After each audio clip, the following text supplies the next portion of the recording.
Hello. Gundeep, how are you? I'm very good. How are you? Yeah, it's very good to see you here. It's very good to see you after 2 long years.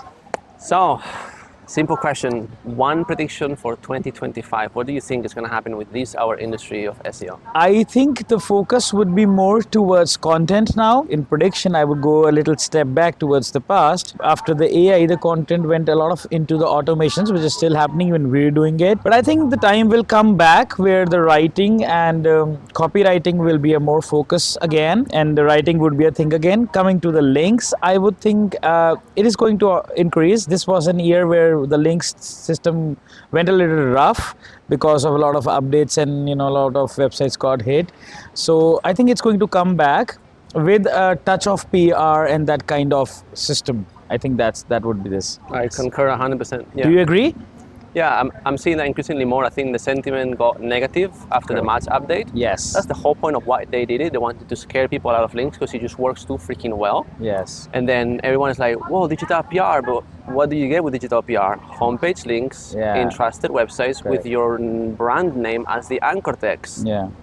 You can get that from any type of link building. Correct. Must be exact match. They don't have to be. Yes, I think right now the people are not getting PR. I think it's very much overrated, and the way you just said, actually that's syndications. Actually, to be honest, I'll show you some very good PR agencies, and I don't want to quote anybody. Don't quote me on this, but I'll tell you one thing that I have seen. Even we've taken the services with many people, but it's just like farms, PR farms, I would say. And if you see the URLs, it's already brand mentions, or it is completely evident it's a sponsored link, at least, and sometimes you have disclaimers. So I think that kind of PR is not going to work anymore. It may be working for your mental satisfaction, but for SEO, I think a genuine PR would make more sense, which is a little hard to get. In SEO, we say if it's hard to get, it's good.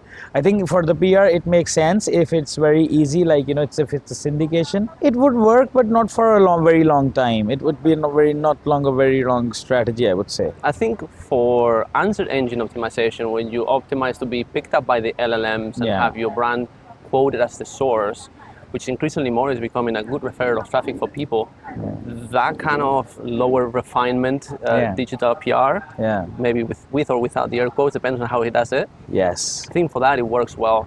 For SEO, well, like citations. Will citations alone rank you? No. Can you rank a local business without citations? Also, like, no. Like you need all the components of the puzzle, right? And the better you do them individually, the better of a result you get. I think to narrow one's understanding, like, oh, this is the one thing that I'm only going to do digital PR. Like, I would tell you an example. Like, we were having very good food, so like SEO is going to be like good food.